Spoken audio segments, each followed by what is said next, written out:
एक समय की बात है।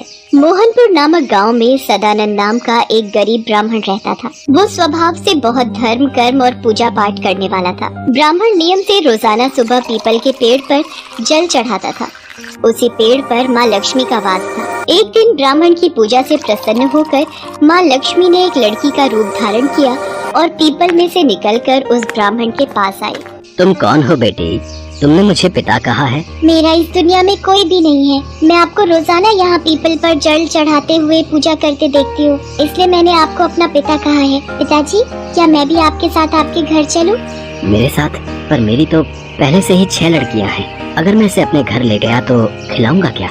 हम तो रूखा सूखा खा लेते हैं, पर ये बेचारी रूखा सूखा कैसे खा पाएगी? ब्राह्मण कुछ नहीं बोला और वापस घर लौट आया। अब ब्राह्मण जब भी पीपल पर जल चढ़ाने जाता तो ऐसा हर रोज होने लगा। इसी चिंता में ब्राह्मण बहुत कमजोर हो गया। उसका मन अशांत रहने लगा। एक दिन ब्राह्मण की पत्नी उससे बोली, सुनो जी, क्या बात है? आप कुछ दिनों से अशांत और दुखी दिखाई दे रहे हो। मैं आपकी इतनी सेवा करती हूँ, फिर भी आप इतने कमजोर क्यों होते जा रहे हो? इसका क्या कारण है? आपको कौन सी चिंता सता रही है? मुझे कहिए, शायद मैं आपकी कोई सहायता कर सकूँ। यशोदा, कुछ दिनों से मैं जब भी पीपल पर जल चढ़ाने जाता हूँ, उस पीपल में से एक लड़की निकल कर आती है और मुझे बड़े प्रेम से पिताजी कहकर बुलाती है और रोजाना मेरे साथ आने की बात कहती है। अब तुम ही बताओ, हम उस कन्या को क्या खिलाएंगे और उसकी क्या सेवा करेंगे? अरे, तो इसमें चिंता की क्या बात है? जहाँ हमारे 6 लड़कियाँ हैं, वहाँ एक और सही। और उसने आपको पिता कहा है। अब वो हमारे यहाँ आएगी तो अपना भाग्य साथ लेकर आएगी, इसलिए उसे कल अपने साथ ले आना। अगले दिन जब कन्या रूप में माँ लक्ष्मी ने ब्राह्मण को घर साथ चलने के लिए कहा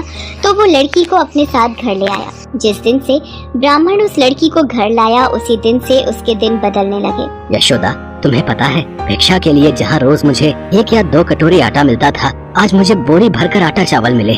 यशोदा, मुझे तो लगता है कमला हमारे लिए देवी लक्ष्मी का रूप बनकर आई है। वैसे हमारी सब बिटिया बाहर खेल रही हैं, पर कमला बिटिया कहाँ है? रसोई में जबरदस्ती खुद खाना बनाने चली गई है। मैंने तो उसे कहा कि तू अभी बहुत छोटी है, तेरा हाथ जल जाएगा, पर वो नहीं मानी। हम सबके लिए भोजन बना रही है।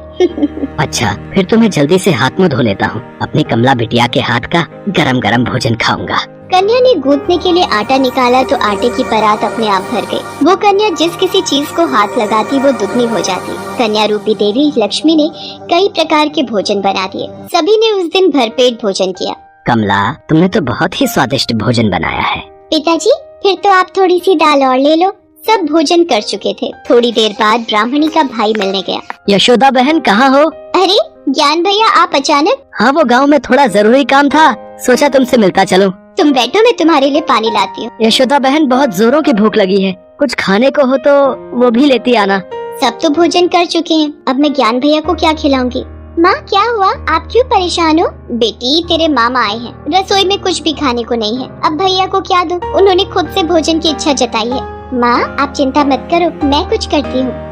कमला तो साक्षात देवी लक्ष्मी थी। वो रसोई में गई और अपने मामा के लिए स्वादिष्ट भोजन बना लाई। उन्होंने खुशी खुशी भोजन किया। शाम हुई तो कमला ब्राह्मणी से बोली, माँ, आप दिया जलाकर यही कोठरी में रख दो, आज मैं यही सोऊंगी। पर कमला बेटी, तू अभी बहुत छोटी है, यहाँ अकेले कैसे सो पाएगी? तू डर गई तो? माँ, आप चिंता मत करो, मैं नहीं डरूंगी। यशोदा को समझाकर कमला बनी लक्ष्मी माँ कोठरी में ही सो गई। आधी रात को कन्या के रूप में माँ लक्ष्मी उठी और कोठरी में चारों ओर देखने लगी और देखते ही देखते कोठरी में धन दौलत और अनाज के भंडार भर गए। माँ लक्ष्मी अपने देवी रूप में आ गई और वहाँ से जाने लगी। तभी ब्राह्मण ने उन्हें आवाज लगाई, देवी लक्ष्मी, आप मेरे घर में एक कन्या के रूप में बेटी बनकर आई और मैं आपको पहचान भी नहीं सका। हे लक्ष्मी माँ, हम पर कृपा करो।